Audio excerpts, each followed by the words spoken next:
$2,000 and you scaled to 6 properties that 1 year. How did you do that? 2020, not 2000. Right. Yeah. 2020. Sorry, 2020. You're right. That's on high school. So, I mean, yeah, if somebody brand new is listening to you, they're like, how? Like, how are you able to do that? Did you guys have the money? Did you do joint ventures? Did you have to raise capital? Like, walk us through that. Welcome to Real Talk with Gary. If you are listening to this show, that means you are either searching or ready to make a financial change in your life. This show is not only about real estate investing, but also the importance of mindset and the roadmap to a better, healthier life. Learn the daily routines of successful entrepreneurs and the latest market strategies and trends to stay ahead of the curve. Ready for some down-to-earth, north of the border Canadian talk? Here's your host, Gary Hibbert. All right, welcome back. And today I got Brandon and Carolina from Medalo Properties. They are a husband and wife dynamic duo. They're also the proud parents of 2 beautiful kids, and they began their professional lives working in high-ticket sales. They didn't start investing in real estate until around 2015, but it wasn't until 2019 when they really, we would say, attacked the real estate investing world. And this is when they purchased their first property doing a BRRRR project out in Hamilton. And since then, they've grown their portfolio, earning over $500K in rental revenue. And that's not even including their flipping business or the Air BnB. But here's why I wanted to have them in the studio, because one of the things when you're investing in real estate, and especially when you're doing it with your partner as a couple, there's a lot of different moving pieces, and you got to treat this like a business. And so I wanted to know, how are they doing it? How are they able to find success, not only as a couple, but also raising 2 young kids? And I thought it was interesting when we first kind of started off, was just talking about their first property, and they said this, so it was a perfect BRRRR, and they said, you know what, we felt lucky, and this is when we really had to take our education to the next level. And so it was a very important part of the conversation. Also, how do they have those conversations with their joint venture partners? The properties that they have, how has it been impacted with everything that's actually happening in the real estate investing world today with rising inflations? And then also dealing with conflicts. How do you deal with conflicts as a couple? So really interesting conversation. These guys are awesome, and I really enjoyed it. I enjoyed what they had to share, and I think you guys will as well too. And before we jump into it, I do want to talk about something which I think is important. Somebody asked me this question, like, hey Gary, what is the biggest mistake that you think that you made in your life, and if you can go back and correct it? And there's lots. Here's I think the best way to answer it is that I wish earlier on I took more chances and made bigger mistakes. Now, it's not that I wanted to make bigger mistakes. It's just that what I've realized over the years, that the bigger mistakes that I've made, or the bigger ones that I've made, I've learned the most from, and then I've implemented, whether it be systems or processes, and did it so that I never make those huge mistakes again, number one. And then number 2, sharing those mistakes. And I've been trying to share some of my mistakes, whether it be on this podcast or whether it be on Instagram, and to let people know that, listen, mistakes are just a part of this whole entire journey. And that's just how it works. So don't be scared to make mistakes. Don't be scared to fail. I think the most important thing is as long as you get back up, all right? And don't forget, if you're enjoying the podcast, please leave a review. It definitely helps other people find this show. If it's helping you, hopefully you can share it as well too. And maybe you might be able to help, whether it be your friends or your family or coworkers or whoever it may be, by listening to the people that are on this show and sharing their incredible journey. And with that, don't forget to go check out smarthomechoice.ca. We got lots of very cool guests and live events and virtual events and property tours, you name it. Anything you need to know about real estate investing, it's all over there. And we're there to help you guys with myself and my team. And with that, sit back, relax, and I will talk to you guys next week. Take care.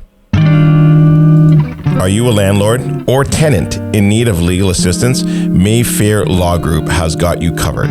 Our experienced team specializes in landlord and tenant board services, providing expert guidance and representation for all your landlord or tenant legal needs. Contact us today at 416-546-1581 and let us help you navigate the complexities of landlord and tenant laws.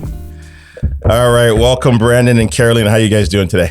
We're doing fantastic. How are you doing? Good. So Carolina, we were just talking about that. So anytime you say your full name, that means you're in trouble by your mother.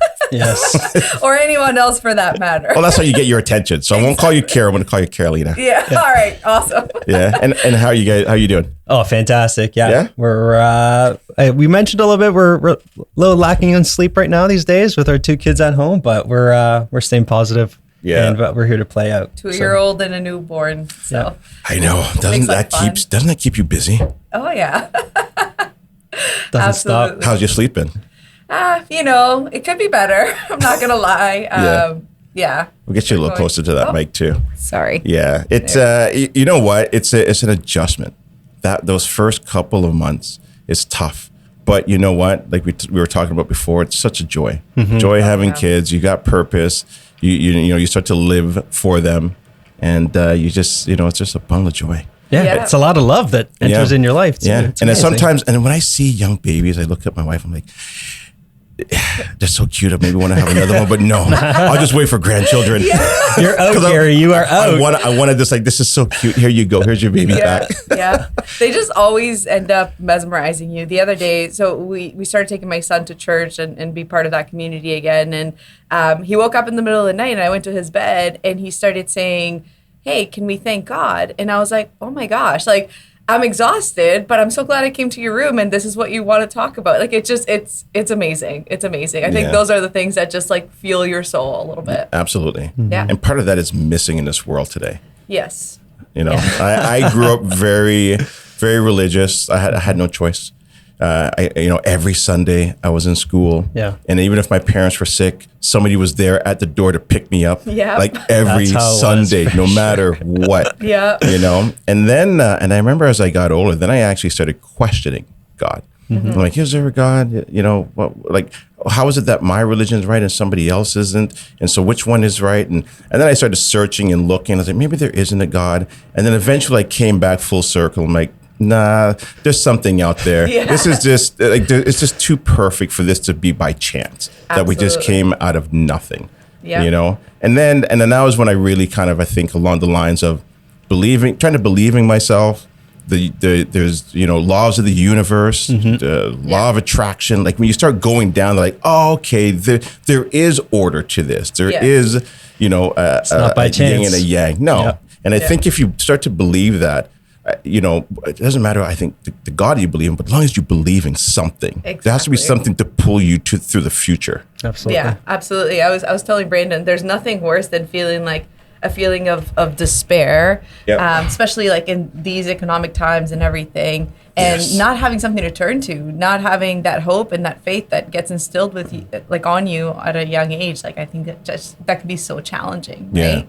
It is a very interesting time, isn't it? Like after COVID, I was like, okay, things are going to get better now, and they have in some aspect, but also there's some very interesting times that are happening, whether it be, and we're going to get into real estate eventually, but also like in the world today and what to believe and conspiracy theories and what's right, what's wrong. It's all the data, all the information that just is bombarding us. Yeah, absolutely. It could be information overload too, right? Yeah. And we're seeing it right now. We're seeing the parents marching right now too across Ontario for what's being taught in their school system, right? And whether they have a right to be a part of that or not is what people are talking about right now. So we're certainly in interesting times, and it's going to continue that way. Yeah. But it's good that we have platforms to have a voice and have communities and share and come together. So exactly, that's what you got to look for in these hard times. Community. 100%. And I think more than ever, this is when now you have to be aware and careful of what you're actually putting into your mind and your consciousness, because if you go down that wrong path, you can just like start blaming other people for where you are, and it's somebody else's fault. When really what you've got to do is look in the mirror. Yeah. It always starts there. The man in the mirror. Yeah. I've had some big breakthroughs this year, and yeah, I mean that victim mentality is super easy to get into, because it's easy to say that it's not you. Right? There's tons of problems. There's lots of challenges, everything that's happening in the world, but it's not you. But like you said, when you look in the mirror and you really hone in on who's looking back, you find some answers there. It always lies with you. Yep. Yeah. You know? So. I mean, even in the world of technology nowadays, right? Like you look at the algorithm, if you have something in your mind and you keep looking at that stuff on your phone or like on your Google search or whatever, that's the stuff that's going to keep coming back to you. And I guess that's the flip side of artificial intelligence nowadays, where you only get fed what you're interested in, so you kind of never see the other side. So if you never realize how you're contributing to your own path, then not even technology is helping you these days, right? Well, the echo chamber, right? Yeah. And you do have to be careful with that as well, too. So one of the things that I do my best at, and Darlene's like, why do you listen to that other side? Well, listen, whatever side I'm on, it's just because I want to hear both sides. Yeah. Like you need to. Yeah. And so I would have friends who would send me, whether it be a post or an article, and their viewpoints may be different from mine. Do my best to still be friends, right? Because just because we have differences doesn't mean we can't get along. Yeah. And I'm like, wow, this is like a different viewpoint, and that's their echo chamber, and then I'm also in my echo chamber. So you need to see both sides of the story. Absolutely, it's incredibly important. And then also too, you touched on something which I thought was important, in regards to, I was moving into inflation. Yeah. And how expensive things are right now. And I remember I was reading this one quote from Jim Rohn. This is what really allowed me to, I think, just kind of focus on what I should be paying attention to and what I can control today now. Is he goes, it's not that it's too expensive, it's that you can't afford it. Yeah. I was like, oh, okay. So it still comes back to me. Yeah. Yep. Yeah. Right. Absolutely. So, but listen, let's get into your journey. Why did you guys get into real estate investing? When did you start actually? So I would say we officially started without a strategy in 2015. And I mean, we both kind of had different turning points. For me, we bought our primary residence in 2017. Kind of everybody's dream at that point was get a career, get your house. Yeah. And my grandma was visiting here from Colombia, actually, and she got very sick to the point where she couldn't fly back. So her insurance actually expired, her travel insurance, and she couldn't renew it because she was already sick when she was here. And unfortunately, she was hospitalized. She had to go through surgery, and we're talking hundreds of thousands of dollars. Later, we realized I'm an only child. I realized how vulnerable I was in that situation. Like, if that were to happen to me and my parents, I'm like, how the hell would I afford this with my just sole income? There's just no way.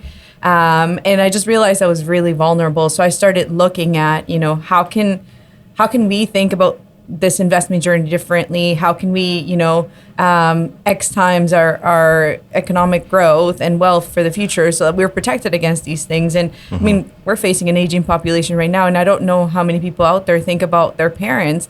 Look at the, what is it called? The housing system for seniors. Like it's not very affordable if you ever need to provide care for somebody else, right? Like just to have somebody stay overnight with my grandma was very, very expensive. And unless you have the time and the income to support that, it can be really challenging. So that started to be a turning point for me. I'll let Brandon kind of talk the rest, tell the rest of the story there. Well, I was trying to convince Carol to get into real estate investing for quite some time. Okay. We were talking about it for like 2 years, and I'm first generation Canadian. Carol is an immigrant coming from Colombia, and I really think that for her, I talked about, let's not buy a primary residence. Let's just invest our money. Let's buy investment properties, have people pay down the mortgage and get some cash flow out of that. But I think for her, that coming to Canada, it was very important for her to show not only her parents that they made the right decision, but also her family back home that her parents made the right decision. And so that, like she said, meant the home, the career. And so she was very adamant about owning our home. And then, we just had lots of conversations over the years. And I remember One time specifically, we were in Hawaii talking about it, and I told her, listen, I don't see a world where I'm working for somebody for the rest of my life. It's just, it's not going to happen. And there's also no reason to reinvent the wheel. Real estate is proven. We've seen people do it. I know that we could make it work, and we came home, and that's when we decided to, throw our primary residence up on the market, and look for other properties to buy. So 2019 is really when we started taking off. But we had some real estate kind of in the background, but we didn't know what to do with it. Yeah. You usually kind of sometimes get those epiphanies, right, when you're on vacation. Yeah. And you're like, how do I have this type of a lifestyle on a more regular basis, or not have to count all the pennies when I decide that I need that break to, from life. So you get into it in 2019. What was your first investment property? How did that all come together? Yeah. And what was the strategy? So we had a good meeting out there with the Synergy Mortgage Group, and they basically broke down what they were doing for us, and we loved it. So it was a duplex conversion in Hamilton, back when Hamilton was still affordable. And it was a perfect BRRRR. So we realized, we're creating housing here, we're cash flowing. We were able to take all of our money out. And then as soon as we got the money back, we're like, wow, we should do this again. Yeah. But it almost felt like luck at the time. So we're like, if we're going to do this properly, let's invest in our education. Let's make sure that we understand the ins and outs of it, so that we can continue to scale this, and be successful and help other people along the way as well. And that's when we got into the education part of it. And we basically just kept repeating the same strategy. Eventually, we realized that we were catching a lot of attention of family and friends. And so we realized that there was a benefit for them in that as well. And we started doing joint ventures. And then it got a little bit bigger than that, to the point where now we're actually focusing on educating people through our social media platform, our coaching program, our mortgage clients, just because we really do believe this is a huge tool for wealth, and we want to be advocates for that. You know what? That's a good point that you touched on there, that you did the perfect BRRRR, but it felt like luck. Yeah. Like you at least had the foresight or understand, like, wow, this felt too perfect. Yes. That maybe I should get educated to understand how this happened, and can I always do this, or is it market related? Did we just get lucky? Yeah. So then what was your second property like? Because you must have this. Did you jump right back in, or you went and got educated? We went and got educated. Yeah, so the next property wasn't actually until about 6 months later, close to a year later, in Hamilton as well. Another duplex conversion, very successful, another BRRRR. But again, at that point, we were trying to make sure that, we had systems in place for property management, for making sure that, you're checking the property in the fall to make sure that the water is off and protect your investments at the same time. So, the second property was a property in Hamilton, again, long-term rental, duplex conversion. Yeah, I think the big thing there also is when we went to go for the education piece, we told our coach, we want to build the strong foundation. We don't want this thing to break a year or 2 years from now, right? So what do we need to do to build a strong foundation? And then we could worry about the acquisition stuff later. So for us, a lot of it was also getting organized on the back end. Like, what are Carol's responsibilities going to be? What are my responsibilities going to be? And so we actually drew out an org chart even before we bought another property. So that was really important, because once we did all that work on the foundation of our business, 3 to 6 months later, we were acquiring 6 properties in that year, right? So what year was that? That was 2020. That's awesome. Yeah. So 6 properties in that 1 year. That we bought and held, sorry, I should say. Because then we did some other stuff as well. We flipped some along the way. So when you said that you built an org chart, you're talking about like what your responsibilities were and then what Carol's responsibilities were? Totally. Yeah. So from sales to marketing to accounting to what else do we have? What else do we have on there? Well, it wasn't even just about the division of responsibilities between us, but we're like, eventually we do know that if we want to grow this, there's obviously the marketing component, the sales component, the operations component, and there's like different layers to that, right? There's overseeing it, and then there's the day-to-day stuff.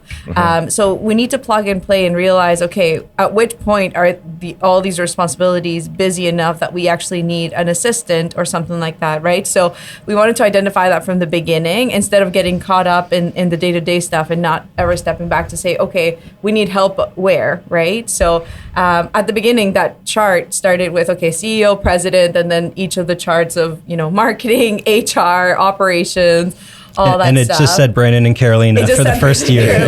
But we had starts beside all the things that we're like, okay, if at a certain point we get busy, okay, social media is something that we can hire out. Bookkeeping is something we can hire out. But unless you step back and look at your business as a business and look at those responsibilities, it's so hard to identify where you need help when you're in the weeds of things. Yeah, and you know what? The thing as well too is when you're doing that is it's in the beginning you wear multiple hats. That's just how it starts. And then as you continue to grow, you then realize, okay, this is too much, or this is a part of my business that I just don't enjoy, or I don't have the skill sets for this. Let me continue to work on my genius, and let me push that part of my business out. Right.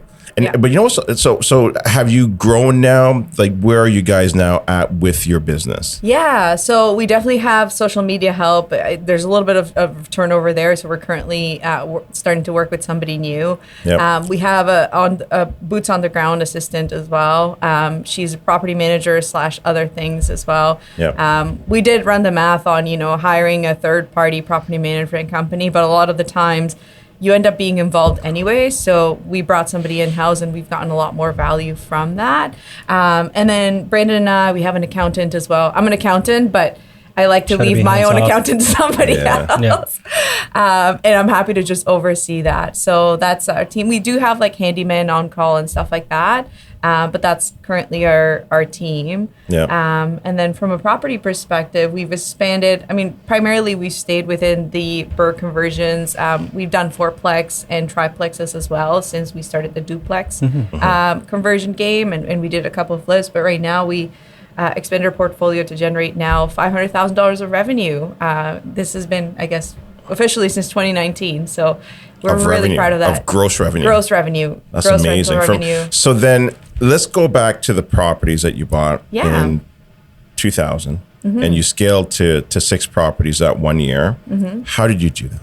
2020, not 2000. Right. Yeah. 2020. Sorry, 2020. You're right. That's not high school. So, I mean, if somebody brand new is listening to you, they're like, how? Like, how are you able to do that? Did you guys have the money? Did you do joint ventures? Did you have to raise capital? Like, walk us through that. Good question. So I guess the first step was really selling our home, and we started with a lot of equity, and we looked at the opportunities that we had at the time as well as the money, and we realized like real estate, there's 2 components to it. There's the long-term piece and then there's the short-term piece.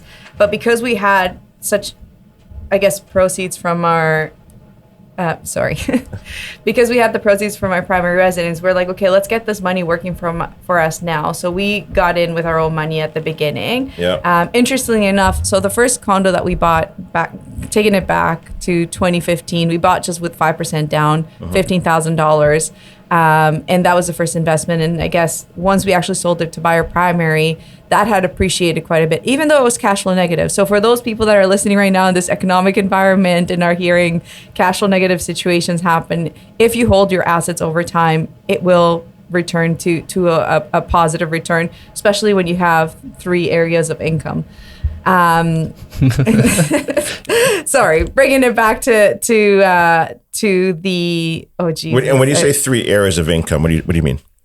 So the rental pay down, your cash flow position, as well as your appreciation, right? So a lot of people see cash flow and they think that's the only income that you're getting from your property. Well, no. The way I think about mortgage pay down is essentially you have a savings account that somebody else is paying down for you. So you accumulate that over time, call it 5 years. At the end of the 5 years, or I guess a little bit less for us, between mortgage pay down and the appreciation from the condo that we started with just $15,000 again, there was about $100,000 that we could then pour into our primary residence. And then we held that for a bit as well. Mind you, we weren't getting the rental income on that. It was our salaries paying down for that. When we sold that after the appreciation, we had quite a bit of equity to play with. So yes, when we started, we had a lot of equity, but not in 2015, right? When 2015, it was just a 5% down. So then, from there, it was just sharing our journey and making sure that we were part of the right rooms. And I think that generated a lot of attention, like I said, from our friends and family. And we realized that it wasn't just about generating money. It was about, we could change lives here in terms of providing opportunities for contractors, opportunities for family and friends. So when we started sharing that story with our family and friends, they eventually just wanted to be part of that. Naturally, we didn't feel like we were selling them on something. They wanted to be part of what we already had going, and we were sharing along the way. Right. So you weren't selling the properties, you're selling yourself. Essentially, Exactly. like you're selling the dream. You're saying, look, this is where I'm going. Do you want to come along this ride with me? I'd say that's exactly it, right? Like we have a destination, we're on a journey, and we want to provide that opportunity. Some friends and family don't raise their hands, some do, and it's okay. And that's why, like you said, we're not here to sell anything. It's more of, if you want to be a part of this, that's great. And if you don't, we still love you and we still want you to be part of this too, some one way or another, right? We just went away with our families this summer and got everybody a week at a cottage, right? And those people don't invest with us. We were trying to connect. We just weren't able to make it work. Exactly. We were really close to each other this summer. Yeah. And We'll be there again next those year. are like the opportunities that I love. It doesn't always have to be, my vision isn't going to be my brother's or my cousin's or my mom's vision, right? Maybe that's the life that they want. But then for my other brother or my sister or my other cousin, maybe they do see the vision. And so we can provide opportunities to everybody depending on what they want. So is that how you grew then? By you partnering with family and friends? At the beginning, yeah. How did you have those conversations? Because I think that's always a tricky part with the joint venture piece. Is it multiple chefs? Is it just one? Is it one person that's kind of calling the shots?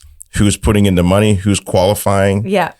So I would say our whole strategy has always been lead with value. So for us, we were creating something of value for ourselves, and then we shared the journey along the way, be it social media, at gatherings. But it's not like we were pushing this down anybody's throat. So ultimately, they came to us to ask us, how are you going about doing this? And we created this pitch deck. Yeah. The first one was a little rocky, but at the end of the day, we created a pitch deck. And we just told people, this is what we're doing. This is why we're doing it. This is where we see things going. Wait, and now were you doing it one-on-one or with a couple, or were you doing it like in a living room with like 10 or 15 people? No. It was one-on-one, because people will raise their hands at different times, right? Some people, it's like they've seen us for 3 months. They see what we're doing. Okay. So other people, it took them a year or 2 years to say, okay, now I actually believe what you're doing. It wasn't just like a shot in the can, right? So, I'd say there's two things to that. One is we didn't want to reach out to 100 different investors. We wanted to keep it as a small pool so that we can create a great experience for people that are investing with us. And then obviously, if we create a great experience, they'll want to repeat, and we don't have to go and sell ourselves to somebody else, right? Or share the opportunity with other people that maybe aren't as close with us. And so we really wanted to focus on friends and family. And then, I've got 10 years of sales experience. So as soon as somebody says they want to see something or hear something from me, I go into sales mode. So my pitch deck comes out, I have the presentation ready. And so that's exactly what we did. We've pitched to various people in our family, PowerPoint presentation up on the screen, and cookies and coffee, and make them feel warm. Yeah, I kind of did that as well too in the beginning, but I reached out to like everybody on my Facebook page. and then every Saturday, maybe 1 or 2 Saturdays a month, we would have anywhere from like 8 to like 15 people in our living room, and I butchered my presentations. They're terrible. They're horrible. And then they were tearing it apart. But you know what? By around like month 7, 8, I got good at it. That's I was what like, you do okay, them. I got I started feeling like I could answer almost any question within the type of strategy that I was using at that particular time, which was, I was doing a lot of rent to own back then. Yeah. That's why sometimes it's good to do with friends and family, because they could be the harshest people. They will tear you apart. They don't believe anything you say at first. and then all the questions that a stranger wouldn't ask, they're certainly going to ask. Yeah. So. Because what ends up happening too is that 3, 4, 5 years, because they don't believe it's going to work, and then they start to circle back. So how's it going? Yeah. And they're doing that little pulse to check to see, hey, are you still having success with this? Is it still working? Yeah. Okay, maybe now I'll learn more about what you're doing, and maybe I might even partner with you. Yeah, absolutely. Exactly. I see that a One lot. of the things that I learned early on in the journey, actually from our coaches, it's very hard to say the wrong thing to the right people. So, even if you mess up your presentation or you say something that's not quite right, you can very easily come back from that and just straighten up the whatever it is with the right person.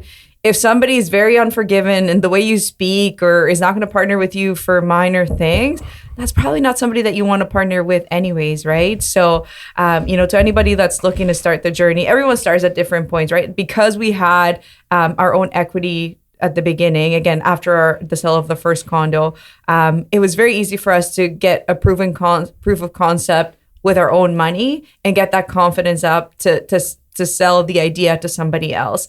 If you're starting out with a point where you don't have that option, then, make sure that you educate yourself and become an expert in your strategy and in your region. And then from there, that's going to give you the confidence to really sell the opportunities, right? Yeah. So that's what I would tell somebody that's just getting started. Yeah. Yeah, you're right. It's so important to become, at least start working towards becoming an expert in the particular, whether it be marketplace or the type of strategy, like, well, why you and why this market and why now and why this strategy?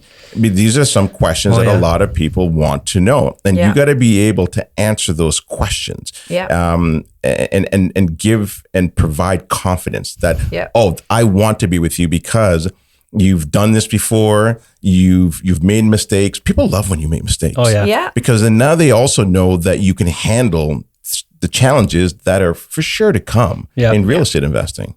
Yeah. Right. So let's talk about challenges. Because we've had a challenging year and a half. Oh, boy. I know a lot of investors that are in trouble. You may not be hearing or seeing it, but I think it's starting to kind of come up a little bit more now. But how's it been for you guys, and what are you guys seeing, and how are you guys pivoting in this market? Yeah, I mean, before you get into that, challenges and problems, we look at them as opportunities for growth, right? So that's always the way you want to approach any challenge that you face, right? Even I know I'll let you jump in there, Carol, but even we were talking off air about our son waking up 4 times. Yeah, that's tough. It's a struggle. I hated getting out of bed, but when I got into bed with him, I was able to cuddle him. And we had that one-on-one moment. So that was the opportunity that I had to have one-on-one time with him. Yep.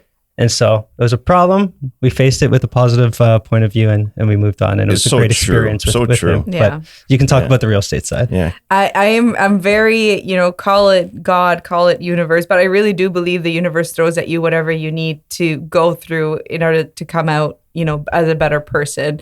And, it can come out, through the economic cycle. It can come out through whatever different ways. If you don't get the message, you're going to continue to be faced with the same challenge in different ways, right? So I think it's very important to Brandon's point to step back and think about, what am I learning from this opportunity and what could I do better next time? And make sure you learn your lesson. Otherwise, you're going to keep struggling with the same thing, right? A lot of people, for example, talk about leaving their employer because they don't like XYZ. Okay, well, is it really your employer or is it you? Because if you go to another place, you might face the same challenge, right? So back to the economic cycle, very tough times. I think personally, and I'll let Brandon kind of share his point of view. I'm an accountant, and so I'm extremely risk adverse. And for me, I like to have a plan and I like to execute on that plan. And basically this year has taught me plans can go out the window. It's good to have a vision of where you want to go, but you have to be agile and you have to really adapt. And that's really what's been the biggest challenge and lesson for me personally. At the beginning of the year, we had a very healthy amount of cash flow that's, cut back quite a bit. And so we were looking at other ways. Cut back or gone? In some cases gone, in some cases just cut back. Okay. Thankfully, we've been able to pivot in different ways. We started Air BnB. We started looking at more active streams of income, which was the plan all along. I mentioned earlier, we always look at real estate investing as a long-term play and a short-term play. And we always started with the long-term play, which was the buy and holds, the BRRRR conversions. And so this economic cycle has accelerated the focus on more of the short-term stuff, right? So we started flipping. We were very successful with that, finding a lot of off-market opportunities. We started Air BnB as well to just create more margin there. We started investing in ourselves and learning different ways that we can optimize the opportunities in what we have. You spoke about rent to own. That's not an area that we've been diving in, but now it's an area that we're exploring.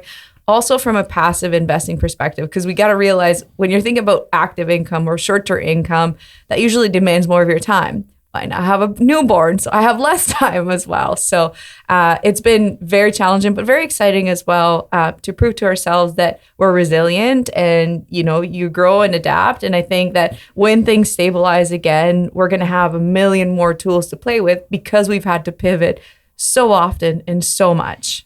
I can't agree with what you just said there more because, if your cash flow has been impacted and now you're trying to figure out ways, how do you create more cash flow? And then you're able to get more cash flow in this difficult market. But then imagine what it's going to be like once some of the interest rates start to come back down. And, I'm not saying that they're going to go back down to 1 or 2%. I don't think they should have ever been there in the first place. Anyways, that's one of the reasons why we're in this potential issue that we're facing right now. They were just too low. And, people got into it and thought real estate investing was easy. There's some learning lessons that, those people are going to listen, even for myself as well, too.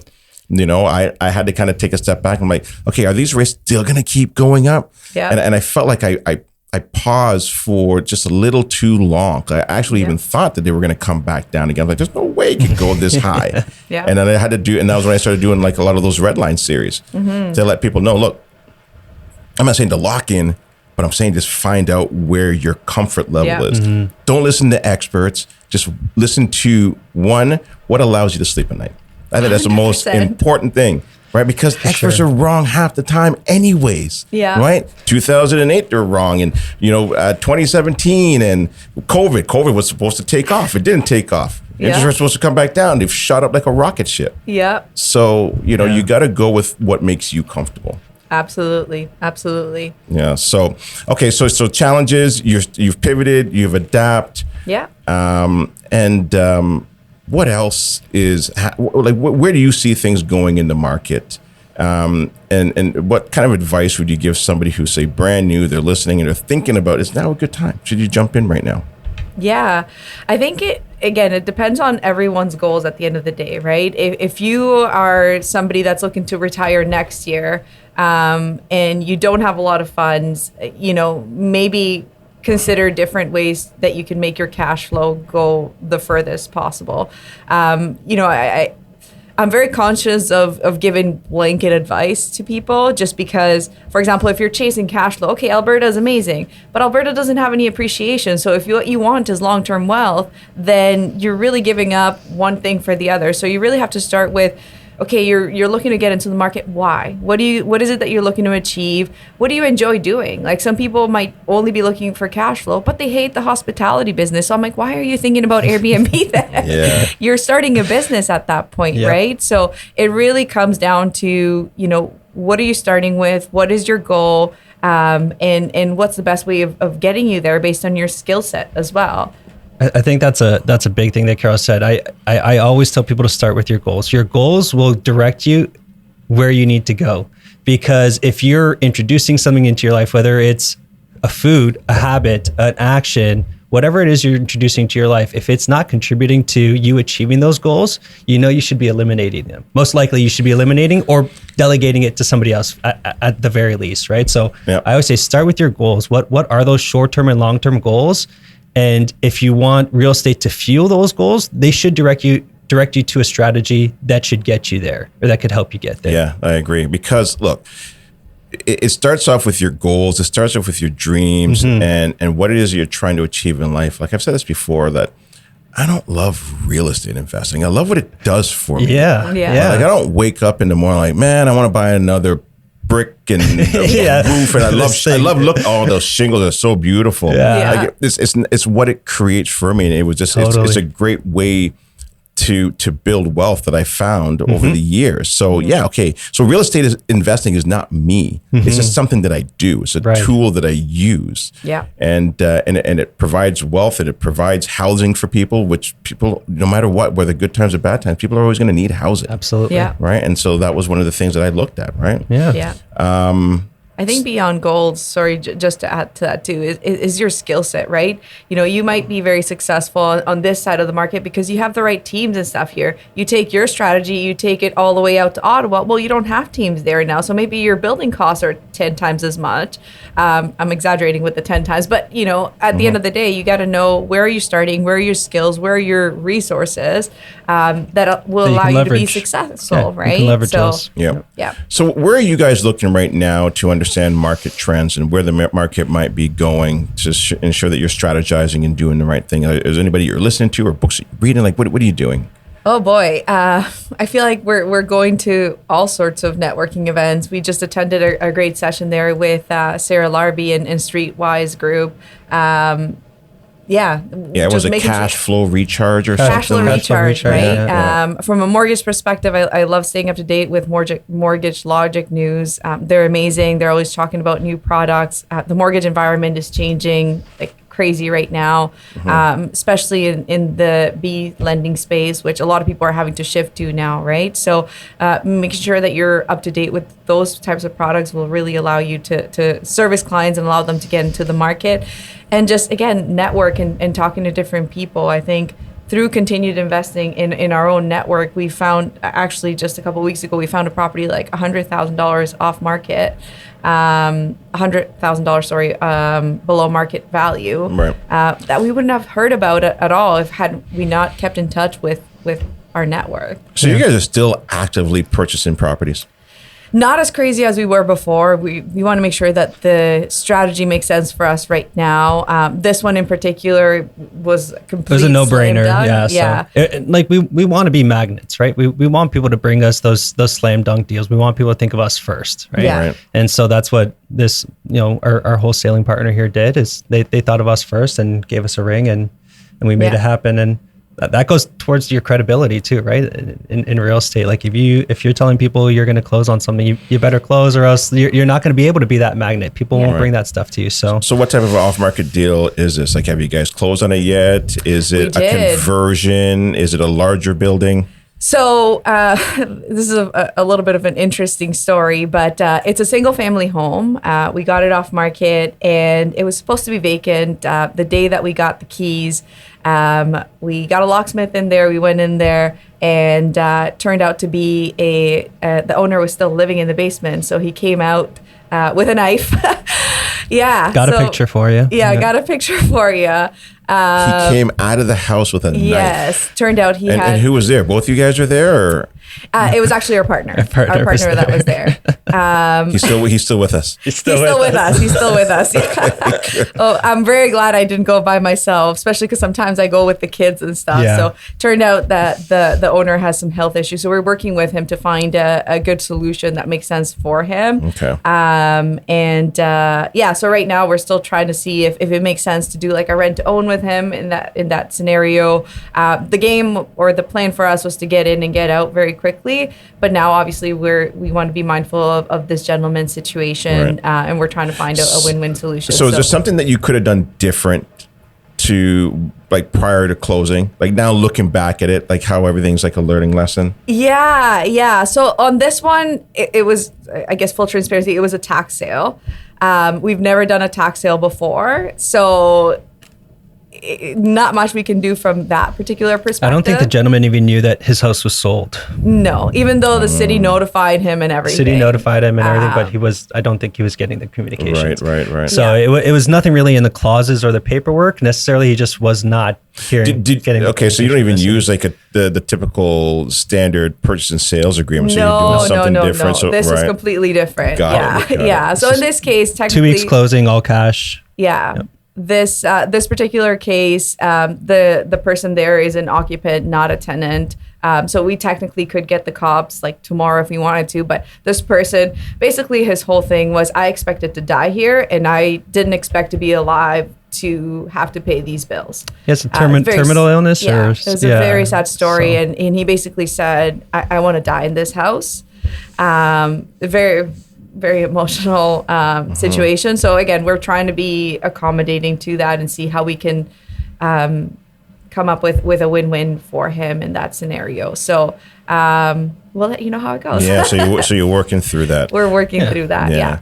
And you know, and that's an interesting story to share, because I think with everything that's happening now in the economy and in real estate and with real estate investors, there's just like this bad light, I think, that's being shown right now on investors, but it's not investors that have created this issue. And I think a lot of people think that it is. Yeah. And the investors are creating housing, because the government hasn't done it since the 80s. There's no apartment buildings, and that could have made such a huge difference if there was like some incentive for investors to build apartment buildings and just straight rentals. Yeah, that would be create like such, and it wouldn't take that long to do, honestly, because I mean, look, as early as go back to 2010, 11, 12, 13, when I was getting into the game and really getting into the game, I had to write a whole guide on how to attract tenants to your property, because vacancy rates were higher.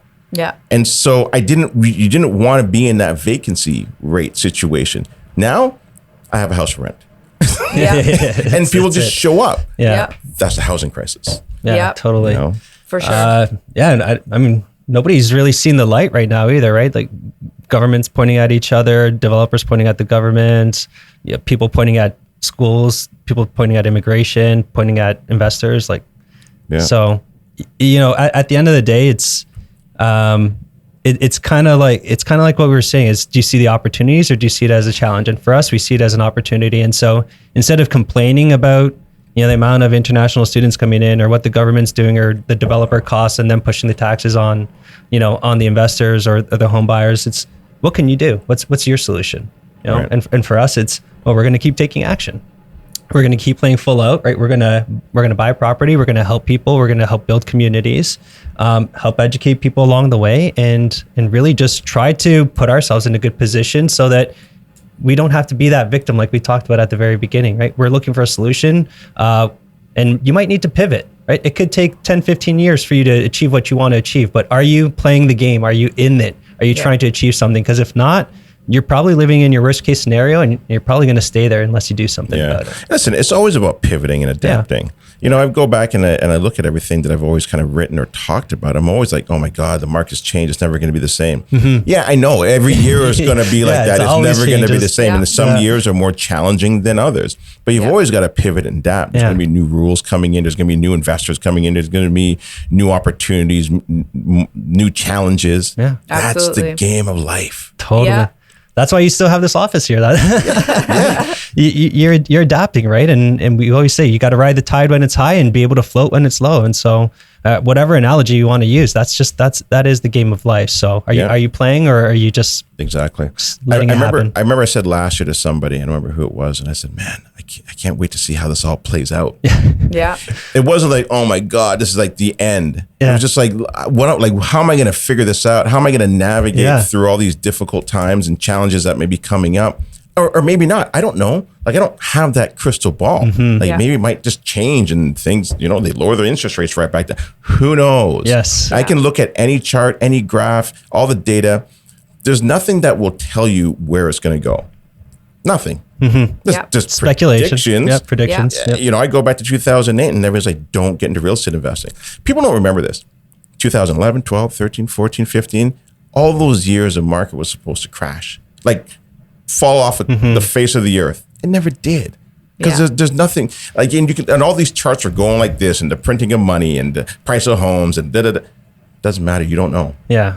Right. So it's just about taking action. Well, and I mean, we go back to that 3-tier income, right?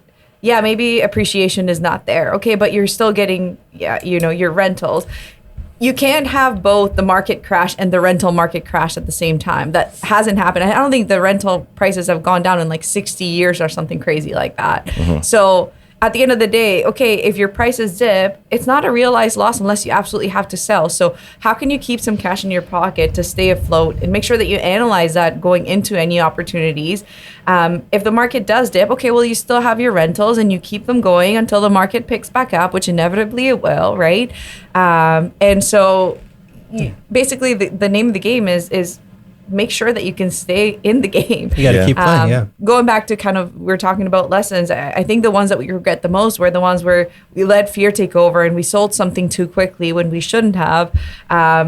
Actually, there's very vivid example of that. We sold a house and we made a small profit, but it really felt like at the time we rushed into it. It was at the beginning of COVID. And we're like, oh, the sky's falling. I don't know if anybody remembers, but before COVID, or when COVID just started, everything was dead. Nobody knew where things were actually going to go. And we were trying to sell a house at that time. And we rushed into an offer because we're like, the sky's falling. Who knows what the heck's going to happen, yeah. Only for somebody to turn around and sell it 6 months later for $400,000 profit. So in those kinds of situations, you look at yourself and you're like, I really let fear overpower my mind. And that's the kind of stuff that we were getting more than taking action and learning a lesson along the way, right? So because we actually won in that deal. We didn't lose. And so we won and we still were it still hurts, right? And so I think you got to understand that throughout your journey, you're going to take some L's. There are going to be losses, but are you making the smart decisions? Are you with the right people? And are you still playing? Because overall, you should have a winning record at the end, right? If you're doing things the right way with the right people. So you got to take your losses, and even some wins will feel like a loss, but overall, it's. I think we've all said this before. We're having fun doing this. Right? Yeah, you don't always win at Monopoly, but it's a lot of fun to play. Yeah. And I think that's a key thing, right? Is the fun that you have along the way, what you're learning, and what you're sharing with other people, right? How do you handle? Actually, no. Here's a question I really want to ask: what keeps you up at night? Besides the kids. Carol made a funny post the other day that she used to love the sound of rain at night, and now it keeps her up because of some recent floods that we've had. So in your rentals? Yeah. So it's always like, why did the bad things always happen in the rentals, but never in your primary home? Never had a flood, never had anything like that, but the rentals sometimes they do. So that was a quick joke because sometimes the rain keeps us up at night. Yeah. Anything else, Carol? I think this is more personality wise, but when I set myself a goal, I really want to achieve it. And I'm very adamant. I'm like a dog with a bone. I'm really adamant about getting there. So sometimes when there's curveballs thrown at me, those curveballs definitely keep me up at night. And that's something I'm working through. I think, again, that's my lesson throughout this cycle is it's okay to have to pivot and adapt, and I'm capable of it. So, having to adapt, and it's hard for me sometimes. So that's a personal one. I don't know about you. No, I'm pretty relaxed, just naturally myself. So, not too much keeps me up at night. I think for us, we are eager. We're always like, okay, what is next? And you have to have that patience in life to let it come to you. But we are eager. We are, A-type personalities and go-getters. So we are that keeps me up. What's really going to happen next? Yeah, I'm glad you shared that. Because here's what's important about that. One of the things you always hear about is that, opposites attract. And when I hear the relationship that you guys have, Darlene, she's so conservative, super conservative. I literally had to drag her along to buy investment property. I drag her. And it wasn't until maybe year 3 when she's like, okay, I get this whole debt thing and the leverage. And that's the hardest part in the beginning is understanding the difference between good debt and bad debt, right? But so for me, I was going to the events and I was learning about it. Listen, we got to put ourselves in debt. No, we don't. That's what they told me. They said I have to put myself in debt.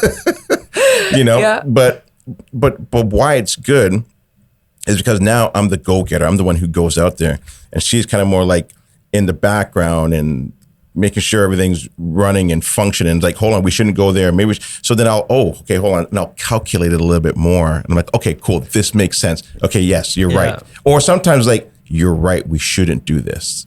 Sometimes the best deals are the ones you don't do. Yeah, absolutely. But you can look at that and see that. Sometimes we can't. Was it your choice? Your idea to go to Mexico? Was that? Oh, it's very interesting. Well, that area of Mexico. However, when we got there and then when we left, she's like, I want a place here. Boom, I was on the phone yeah, right away. I was like, I called my accountant up, like, how do we make this thing happen? Yeah, she said yes already. Because I thought for sure she'd have to come back and calculate and this and that. No, she's like, boom, she's right in. Yeah, I think sometimes us guys can we can be big dreamers, right? Mm-hmm. And we can paint a beautiful picture of what the future could look like. Mm-hmm. But my beautiful wife here, as an accountant, CPA, she needed it to be granular. I needed to speak her language, and her language is numbers. Mm-hmm. And so when I was able to break that down for her and have, like you said, have somebody else even show her how sometimes the spouses don't listen to each other until somebody else says it, right?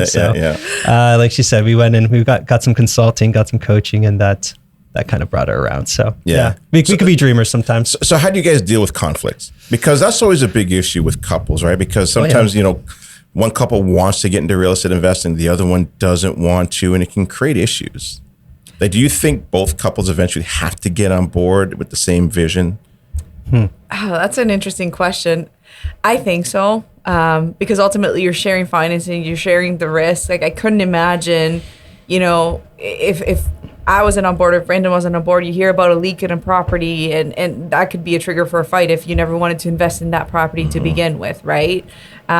So in terms of conflict, I think at the beginning it was a lot more challenging until we created the org chart, because then we realized, okay, what are each of us good at? Like, I personally don't like to deal with tenant issues. I have a harder time managing my emotions through that. Brandon can be a lot more empathetic and can separate emotions from, okay, how do we find a solution here, right? And so we basically just said, let's make sure that we stay in our lane. And, if there's something where Brandon thinks isn't a good opportunity, he'll bring it to me and I'll run the numbers, and he won't dispute with the numbers, right? It's like we try to stay in our lane from that perspective. But going back to your point, I really do think that two people need to be on board. Otherwise, if you're a couple and only one of them wants to get into real estate, then I think you're probably limited by what you can do on your own, right? Like, even from a affordability perspective, getting a mortgage, you typically need both people on title. I mean, even just from the moral, emotional, and daily support, right? If somebody's not there to encourage you and support you and be your biggest cheerleader, I think that's going to be tough. It's going to hold you back, and when you get into those times of doubt, you're probably going to let their worries and fears creep into your head, right? So I do think it's super important to have the other individual in your life, if you have somebody, a spouse or whatever, for them to be on board, because I do think you need that support, not just financially, if you are both breadwinners, right? But more emotionally, because it's a game, right? And you go through the emotions for sure, and it takes time and effort. Now, what I would say is that before you give up on a real estate goal, think about if your partner is not on board, why are they not on board? Is it because they think that it's going to take a lot of time? Okay, well, maybe instead of you giving up altogether on your dreams, think about, okay, how can I do this passively, right? So try to understand where the other person is coming from. And instead of trying to win them over, like shoving your ideas or your goals down in their mind, really think about, okay, what is their objections? Are they scared financially? How can I make them comfortable? And ultimately, again, going back to strategy, what makes sense, all these things play a factor in that, right? Some people, we were coaching a student who was really adamant that he really wanted to learn and do this. And he got an amazing opportunity at work. And then he's like, you know what? I love that I know all this stuff, but this is taking too much time for my personal life. And I'd rather just invest passively. And I'm glad I know how to do that now, but now I'm going to go in this direction, right? Yeah. So, before giving up altogether, really try to understand where each other is coming from and try to find a middle ground. And if you don't know what that middle ground is in terms of what those opportunities could look like, then talk to other people that have different kinds of strategies, right? Like, a lot of people that are afraid of the market crashing don't realize, like, for example, the benefits of a rent to own, for example, right? Where you have a guaranteed sale price at the end, basically, right? So there are ways. So don't limit yourself by saying, okay, she's not on board, so I'm over this, right? Mm-hmm, for sure. How do you guys turn it off? Or do you not? I mean, that's not something we want to do. Well, yeah, I mean, like, there's got to be a time throughout the day, because you guys work together all day. Yep. And I know what it's like because it's just real estate. This. Yeah. What about this? Da-da-da. And Darlene and I talk real estate all the time, or our business all the time, or what's happening with everything all the time. Do you guys find a time to shut it down? I first thing I'll say is, you don't always need to shut it down, right? And I think that's kind of depends on what season you are in, because you want to make sure that you keep the relationship separate from a business relationship.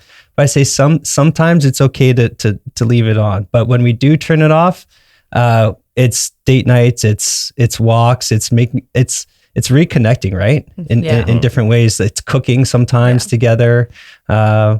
What else? I'm going to be vulnerable here for a second. And I'll say this is probably the biggest challenge for me is turning it off. And I would say that it's always work in progress, especially during this economic cycle where I'm always pivoting. My mind is always going. So, definitely a challenge that we're working through. The easiest thing that works for us right now is getting out of the house. I find, especially because as entrepreneurs, you work from home a lot. Mm-hmm. Being home just creates that environment where I'm like, okay, my computer is just right upstairs. So in order to turn it off, I really have to give Brandon my phone. I really have to leave my computer at home and get outside and do something different. We go, for example, to downtown Toronto and we stay there at night and we revisit some of the spots that we used to go to when we lived down there, our favorite restaurants and things like that.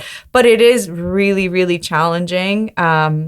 Because we're very committed to our goals, but it's exciting to us. Like, it really is really cool to do this together. Mm-hmm. Over the weekend, we spent a lot of time on the Zoom with Sarah Larby and the Streetwise team.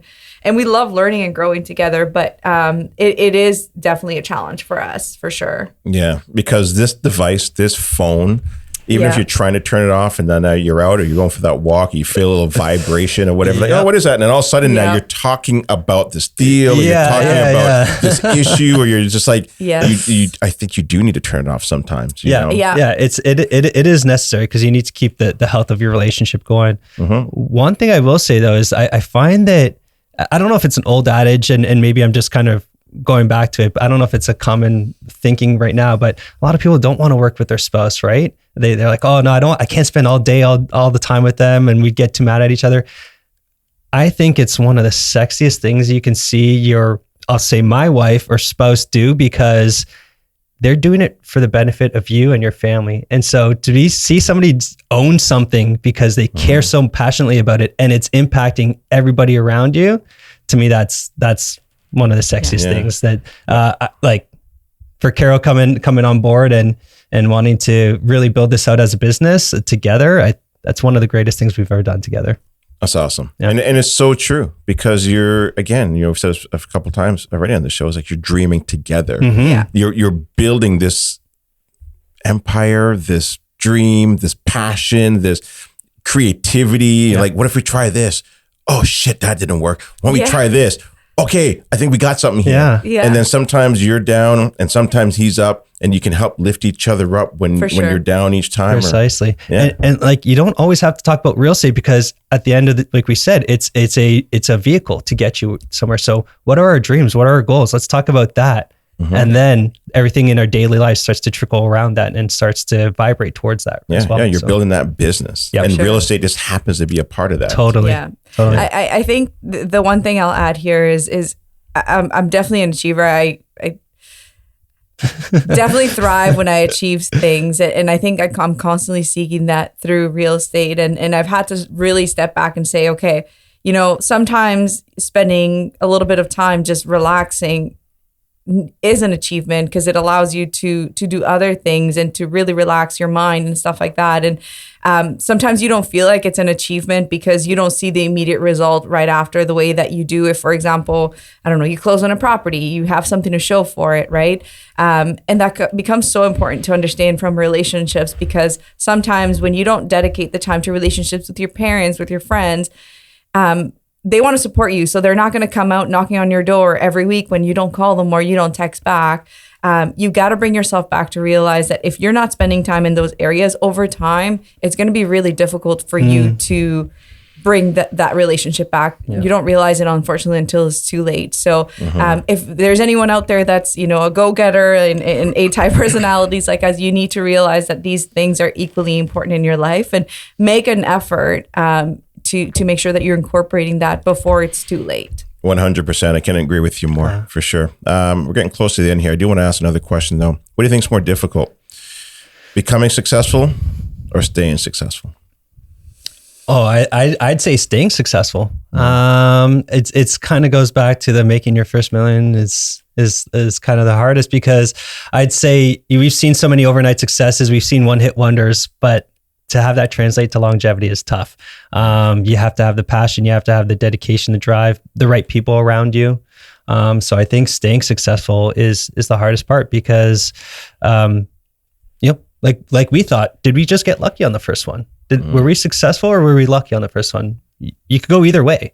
But for us, it was, okay, let's improve and prove that we can do this over and over again. So for us, I think the hardest part is staying successful, and we're living that. It's not easy, especially because the economic times change, people change, the community around you changes. So it requires more consistent effort, right? So you agree as well too? Yeah. Yeah, staying successful, I think so. Because I think also too, you got to reevaluate your goals. You got to reevaluate, maybe what it is that you're doing. Because sometimes you accomplish that goal that you don't think that you can achieve, and you do.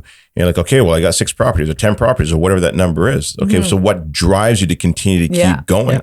Is it more doors? Is it helping other people? Is it, and it's so important to write down what it is that you want in the beginning. For sure.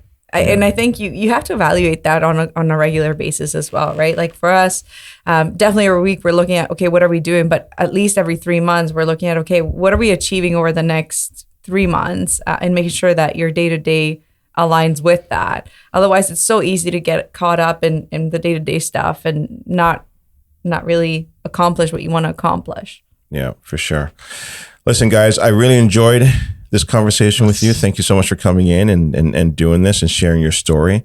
And congratulations on the expansion of your family and your real estate as well too. Yes. Any last piece of advice that you guys can both share before we kind of wrap things up?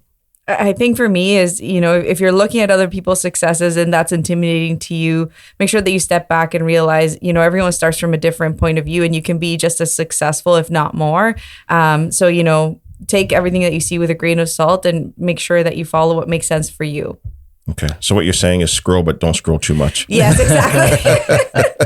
Exactly. Yeah, because that can freeze you. Sometimes it freezes me as well too. Oh, gosh. I'm like, this one's already said that video. Oh, he's already made that point. Yeah. Screw it. I'm done. I ain't making no videos today. Listen, it always looks... everything that somebody else is doing always looks easier than what you're doing. And that goes back to where you're saying staying successful becomes challenging, right? Mm-hmm. Everything looks easier when you're not doing it. So just make sure that you know why you're doing it and keep at it. Yep. I would just say, we've talked about the economic times we're in and the difficult times we're in right now. And I'd say just seek people, seek community. Whether you need help or not, you might come across challenging times in the future. And so if you don't have a community of like-minded people around you right now, seek that so that they can help elevate you, or be there when you need somebody to help elevate you. So that's what I would do. Yeah. Yep. Surround yourself with people that are on the same mission and the same trajectory that you're on. Yeah. Awesome, guys. I appreciate your time. If anybody's interested to learn more about you guys, or you guys have coaching as well too, right? You guys do coaching? Yeah. We do coaching and mortgages as well. Yeah, you can check us out on Instagram at Medalo Properties, and also medaloproperties.com. And you'll see all the services that we provide up there, and you can reach out to us and book a call. Awesome. Yeah, you guys have some great content online as well too. I love it. Thank you. I saw all your stories the other day there as well too. So I pay attention. I watch you guys. Like we said, we're here to obviously build our business, but we also want to help people, right? And so when we go to these events, sometimes we want to be helpful. Sometimes we're looking for people to help us too, right? Mm-hmm. We're always looking to elevate too. So, thanks so much for having us here. This has been a blast. I know it's something that we wanted to do for a long time, and meeting you has been such a great pleasure. We met a few months ago, but I feel like we're going to become some good friends after this. So awesome. Really appreciate it, Gary. I'm glad we're building this relationship. Yes. I appreciate it. Thank you very much for your time. Thank you so much, and thanks for that. All right, guys. Do you know what blockchain is? How about the difference between Bitcoin and crypto? After 15 years of explosive growth across the globe, it's important not to get left behind. We are currently in the mid-90s of the internet when it comes to adoption. Want to learn more? Make sure to reach out to onebitcoin.ca broker today. Whether you have basic security questions or you need help buying Bitcoin in a safe and convenient way, onebitcoin.ca is here for you. Get started today with Canada's Bitcoin partner, onebitcoin.ca. Thanks for listening to today's show with Gary Hibbert. Please don't forget to subscribe, leave a review, and connect with your host on Instagram at Gary Hibbert. Until next time, stay mindful and remember, you don't have to be great to start. Just start, and you'll be on the path to being great.